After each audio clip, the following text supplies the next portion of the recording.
Hey everybody, Quad9's here with the EDH deck tech. This is the deck I've been playing for, gosh, probably 6-8 months now. I keep changing cards here and there, keep picking up foils and just tweaking it a little bit. But it's a lot of fun. Well, it's a lot of fun for me anyway. It's more of a one-on-one deck. It does a lot of broken things, and I don't know, it draws a lot of cards, and I like drawing cards. So anyway, we'll just get right into it. Of course, the commander is Azami, Lady of Scrolls. She has a very unique ability. It's tap an untapped wizard you control, draw a card, which doesn't sound completely broken until like you realize that almost everything in here, all the creatures anyway, are wizards and have many ways to get them into play, untap them, draw more cards, all this stuff. So definitely if you like drawing cards and just going through your deck, this probably might be a deck for you. Of course, in mono blue, I have 26 of the snow-covered islands. I use the snow land for a couple of reasons. Get those a little bit later, but it's like extraplanar lens that helps, and Gauntlet of Power, I believe. So got 26 of these. I only have 3 of the foil ones like this. So if you have any of the foil snow-covered islands like this, I would definitely trade for them. Just let me know. For non-basic lands, I have Miyamo, School at Water's Edge. Is legendary land. It has a blue tap, untapped target legendary permanent. So, you know, it could be Azami, it could be any of my other legends that I have. There's definitely a few more legendary permanents in the deck, so it's pretty useful. And also, it doesn't come into play tapped, so it's basically just an island with upside. Strip mine, a little bit of land destruction, wasteland, a little bit more. Ancient tomb, which I really like. Powers out Azami or just some of the other spells, and the 2 damage isn't that relevant in Commander. So now Riptide Laboratory is a great card in here because, like I said, it's tribal wizards. I think technically 2 creatures aren't wizards, although one of them is a clone, so pretty much only 1, and it's a key part. Boseiju, who shelters all, another legendary land. But this you can use this. You pay 2 life, and when you tap it, add mana. The instant or sorcery you cast using it becomes uncounterable. So that is definitely a plus for your big game-winning spell. Academy Ruins. There's quite a few very useful artifacts in here, and if for some reason they get put in the graveyard, you want to be able to get them back. So put them on top and draw it next turn, or right away in most cases. Reliquary Tower. I did pick up a foil promo, which I'm quite fond of. It looks really nice. It's good because you're drawing a lot of cards and discarding sucks. So hand size more than 7, always good, especially in this deck. Mystifying Maze. I actually got the From the Vault Realms box, and I haven't opened it. Like, I got some singles and I got a box, and I haven't opened it to get the Maze of Ith out. But when I do, or if I do, it will go in here to replace this. But this pretty much useful for the same thing, unless they've been in the battlefield effects and it's just feel bad. But it's not bad. Cavern of Souls said pretty much this taps for blue because not all my creatures are wizards, so I just name wizard, and this thing makes them all uncounterable. On the artifacts, got some of the better mana rocks and mana vault and a soul ring. Also, you really want to top. Now, if you have to have the card right now, this is the way to do it. Like I said, you're drawing a lot of cards, so this sets up your draws, and just once you get it going, it's really hard to deal with. Oblivion Stone. Blue doesn't have many ways to remove things. This is probably one of the better ones. Just about any opener with 3 or 4 mana sources and Oblivion Stone, I keep, just because I can kind of slow roll it and just kind of start everybody over around turn 4 or 5, and then I can kind of, you know, just progress from there, and I don't lose near as much as they do generally because, you know, you play around it. Okay, here's extraplanar lens. Like I said, let me make sure I get that correctly. Yes, it's whenever a land the same name is tapped for mana, you add another mana. So if, like, say, somebody else had islands and I printed an island, they would get the benefit. Whereas if it's a snow-covered island, only I get the benefit. So definitely good. Really good at mana producing. Works well with Palincron, which is also in the deck, one of the only non-wizards. But great for ramping. This is my equipment of choice, Sword of Fire and Ice. Of course, it does give you Azami, sometimes it's on her or one of the other big wizards. It gives them protection from, well, most bounce and the red removal. And then the card draw along with the pinging to get rid of some, smaller creatures is not irrelevant. Plus, it's a judge foil and it just looks really good. The other equipment, which I've actually dealt lethal combat or general damage with Azami using this card, is a tribal artifact, Wizard Equipment, which you can search for a couple of different ways, but Wanderer's Twig, or I'm sorry, not Wanderer's, Diviner's Wand.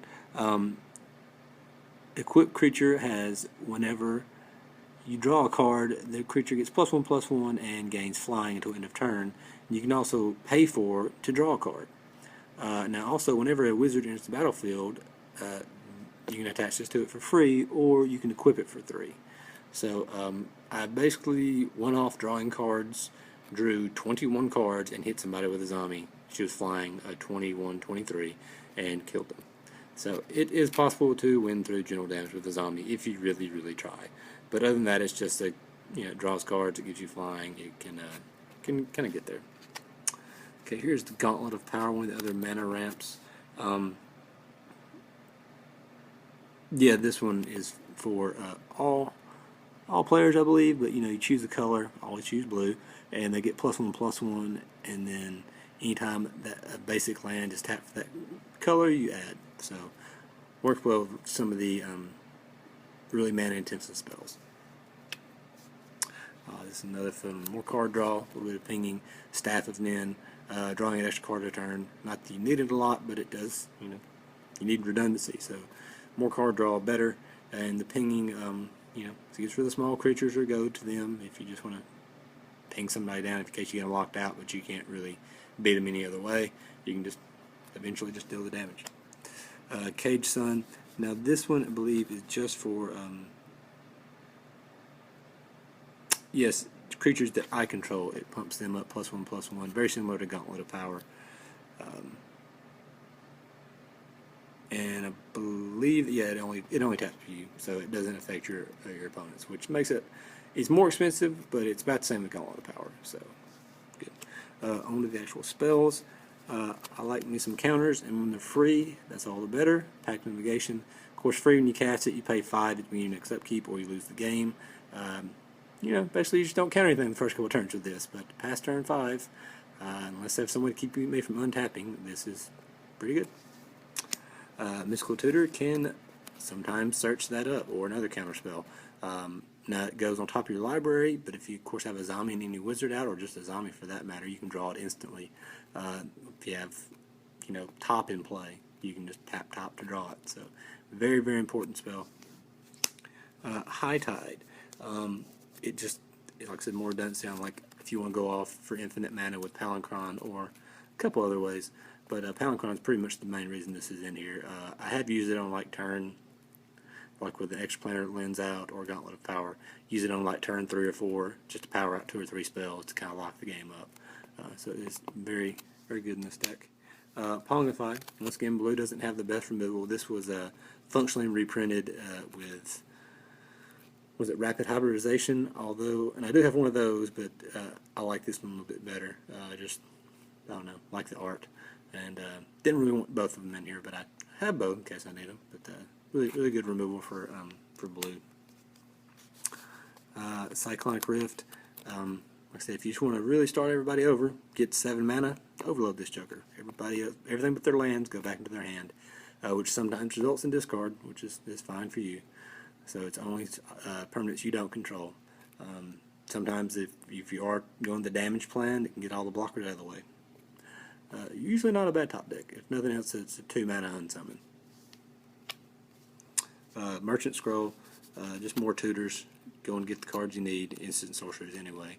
If you're missing that combo piece, this will get it for you. If you need your draw spell or whatever, pretty good card. Counterspell. The 2 mana counterspells are better than the more expensive ones unless they're free. This is just really unconditional counter. And I do like this art and flavor text the most of all of them, Mercadian Masked. Your attack has been rendered harmless. It is, however, quite pretty. So it's nice. I think this is yeah, long-term plans. Like I said, blue has tutors, not as good as black, but they don't cost life, and you know, you do what you can. This, you search for a library for a card, no restriction. You put it third from the top. I think that is, yeah, third from the top. Which, yes, if you have a top in, or since there's divine top in play, you can just pay one more mana and get it right then. But worst case is it's a couple draw steps away or a couple taps of wizards away. Another tutor, Fabricate. You know, if you just really want that Soul Ring or Cage Sun or just whatever, a lot of really good artifacts in this deck. This goes and gets it, puts it in your hand. Oh, wait, no, I'm sorry, puts it on. No, you do put it in your hand. Puts it directly in your hand, and then you shuffle. So, now this is a card near and dear to me. I am looking for one of the Texas promos in case anybody has those. But Hinder, Hinder, and the one behind it, Spell Crumple. They pretty much do the same thing, except for one of them you can put it on top of the library or the bottom, and the other one you can just put it on bottom. So I always put it on bottom, just because if something countering, I don't want them to have it again. Hindering the draw step doesn't appeal to me as much. I just put it on bottom. One reason is it'll combo with a card I'll show you later, but yes, Hinder and Spell Crumple, pretty much the same thing. It is very good for commanders because they can't put it back in command zone if you put it into their library. Now this one I've had quite a few looks at, and I pick up the card and read it again. But it says Intruder Alarm. Creatures do not untap during their controller's untap step, but whenever any creature enters the battlefield, untap all creatures. It comes into play, untap all creatures. You know, when you're tapping wizards to draw cards, and you draw more wizards and play more wizards, and untap wizards to draw cards, and tap them, you know, this is basically enables you to go off. Just, you know, you just need a few mana, and pretty much just go to town. Draw all the cards, untap your guys, draw all the cards. You need to find a counter spell, this will help you do it. Capsize. Once again, it just bounces permanents. Not non-land permanents, permanents. If you can make a lot of mana, you can pretty much get rid of their whole board with the buyback option. So, Cryptic Command, one of my favorite counter spells. It is more expensive than some, but you know, really, you get to do all the things. Just pick two. They're all good. Just pick two. Factor Fiction, always great. It doesn't matter what they put in the piles. You're going to pick the best one for you, and you're just getting raw card advantage. Instant speed, 4 mana, good stuff. Bribery, you know, this is EDH. A lot of people have the big fatties. Some have Eldrazi. Just go through their deck, pick what you want. It's yours. You're going to kill them with it. 9 times out of 10, they're going to die to their own creature. Force of Will, no explanation needed. Free counterspell, just exile a card and pay like 1 life. Can't go wrong with that. Misdirection, another quote-unquote free counterspell, except for it changes targets of a spell or ability. So you can really get people with that sometimes. And Tunnel Vision. This is the card that goes well with Hinder or Spell Crumple. You hinder their spell, then the next turn you untap, you cast this, naming that spell, and it mills their whole deck, and then they draw that card. So, pretty much instant win. Mind Over Matter. Now this is a combo, infinite combo with Azami. You can, if you have more than one card in hand, of course. You just basically go through, you tap her, draw the card. If it's not what you want, you discard it, untap her, rinse and repeat until you get the winning pieces that you want. Time Stop can stop uncounterable spells because it just ends the turn. It's kind of like an extra turn for you, so it costs a lot, but it's you know, very somebody's trying to combo off, you can stop them. All Is Dust, more blue removal because it's colorless. Basically blows up the world. Everything except for you know, color permanents. So if you have your mana rocks out, and of course lands, but mana rocks out, they stay around. Everything else goes to the bin. Temporal Mastery, very good with the tutors that put on top of your library, and with top, of course, you can take an extra turn for 2 mana, or if you have to hardcast it, it's not that bad. And Omniscience. This is the other one you get into play, and you have a hard time losing, because you get to draw cards, cast them, draw cards, cast them, for free. And the last of the big spells, Time Stretch. Usually resolving this just causes people to scoop, because you know they don't want to sit there for the next 3 turns while you go off anymore. So that's on to some X spells. These are some of your win conditions. Stroke of Genius, you target them, you make all the mana, make them draw their deck. Increase confusion, make them mill their deck. Hopefully they don't have Eldrazi in, but you know, it does away. And it can be in their bin. And Blue Sun Zenith. Basically the same thing as Stroke of Genius, only it's more blue intensive. But since everything taps for blue pretty much, finding 3 blues not hard.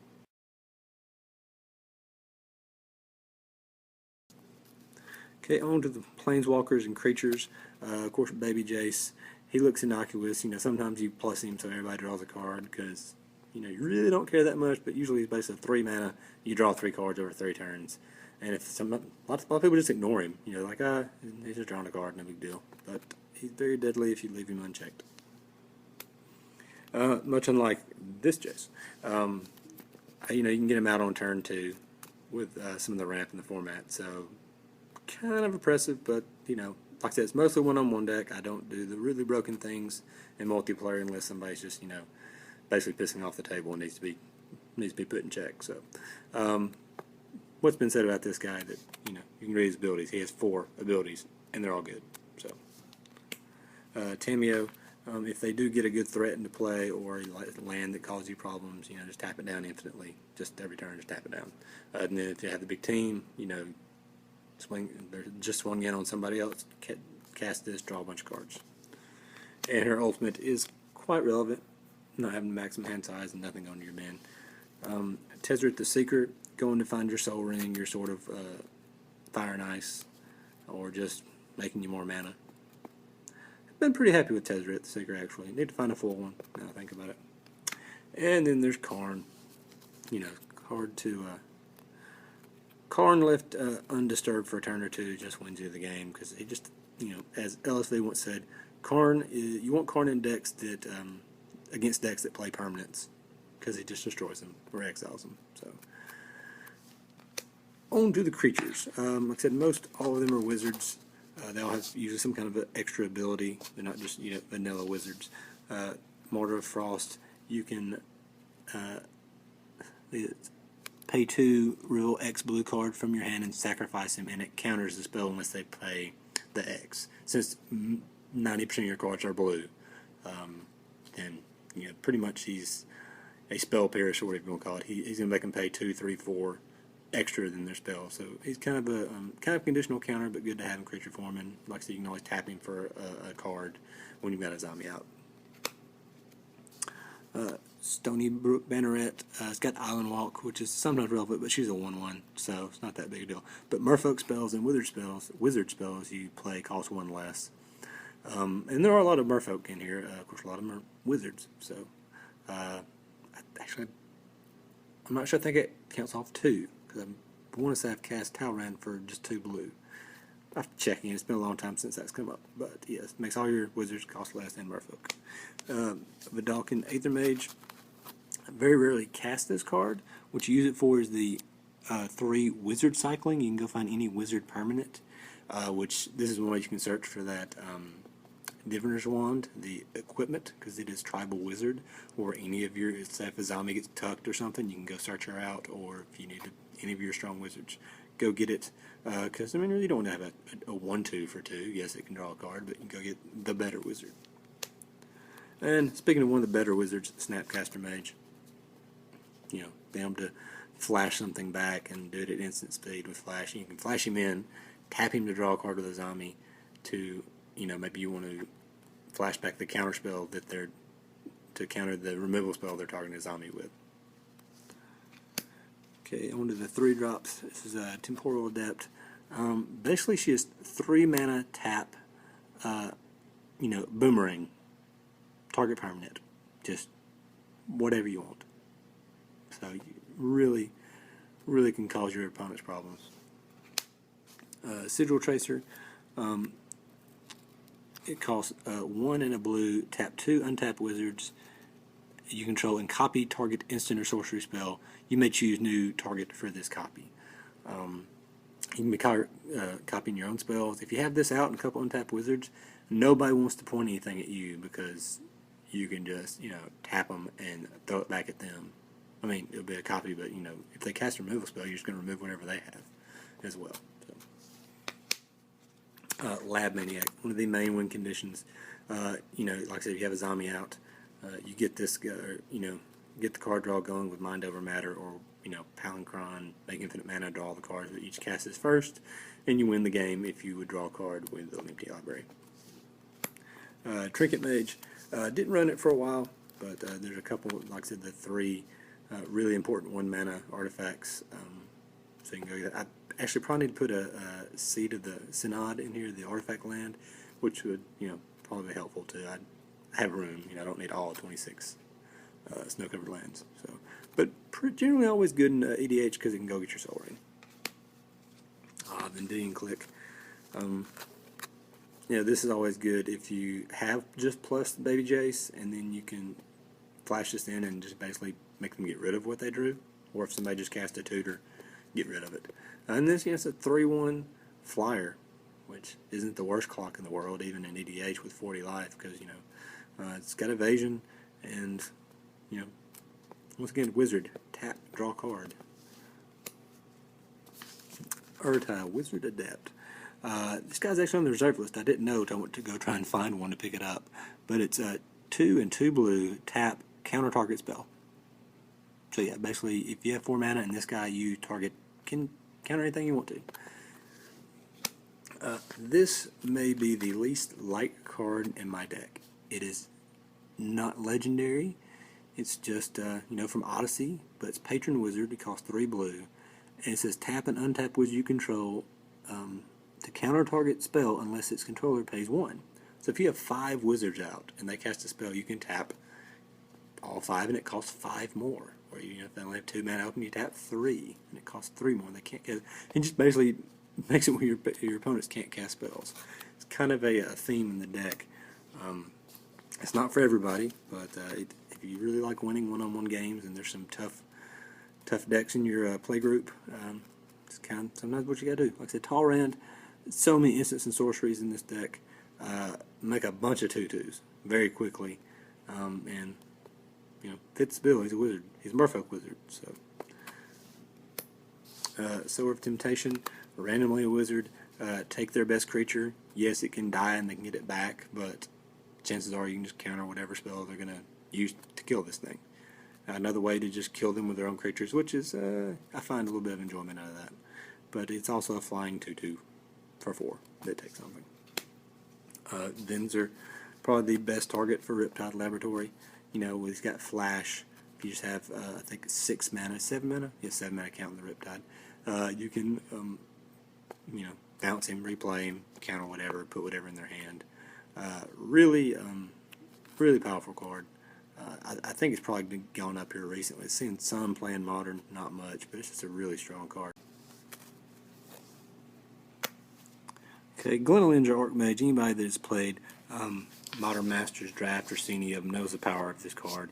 It's basically 2 negates on a stick, flying, because of the persist. You can, blue, sack it, counter target non-creature spell, it comes back in, you can do it again. So if you have some way of removing the counter or bouncing it or whatever, you can use it multiple times. Good stuff. Phyrexian Metamorph, always good to have a clone in the EDH deck. Of course, now you can't kill their generals with them, with the new rules within 14. However, copying someone's Soul Ring, always good. Copying, I don't know, just always been able to copy your sweet creatures or their sweet creatures. Why would you not do that for pretty much 3 mana? Could be 4, but 3 and 2 life is not bad. Teferi really locks the game up because they cannot counter your things or play stuff on your turn with this guy out, and gives all your creatures flash. So a lot of these creatures have flash anyway, but the ones that don't get it, which makes it good, you can actually play this guy and then flash in Azami on their turn just to go off on your turn. Magus of the Future is kind of a is it Future Sight? Yeah, I think it's Future Sight's the name of the card. But you have the top card of your library revealed, and you may play the top card of your library. It basically gives you a card deeper. You can shuffle it. You can use Sensei Divine Top to kind of filter it, see what you want. But pretty strong card for it's one of the more expensive wizards, so it has to have a strong ability, and it really is one. One of the other win conditions, Mimnarch, you go off with infinite mana some way, or just a bunch of mana. It doesn't have to be infinite, but just a bunch of mana, and just take all their things and make them your own. So It requires a hefty amount of mana, but unless it's already artifact, then you can just take it for 4, yes.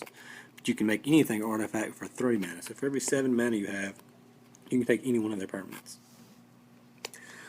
Last card, Palincron. Like I said, it is the enabler. If you have any of the mana doublers out, whether it be Extraplanar Winds, Gauntlet of Power, or Cage Sun, or if you've cast High Tide this turn, you can just make infinite mana with this guy. And like I said, if you have something, there's many different combinations of cards, but pretty much if you have this guy with a couple wizards or any of the 3 big X spells, you're just going to win the game, because you'll either draw your deck, and if you have to put Lab Maniac in play during that portion, or you can make them draw their whole deck, or you can mill them out. So anyway, sorry for the interruption a couple times in the video. Hopefully I'll be able to edit it, or it won't be that big of a disturbance. Please let me know what you think.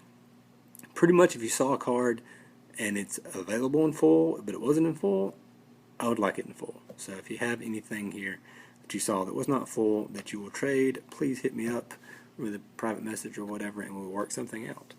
But anyway, thanks for watching, everybody. Please be sure to hit that like button, and subscribe if you're not already. And I'll try and keep more Magic videos coming your way. Thanks.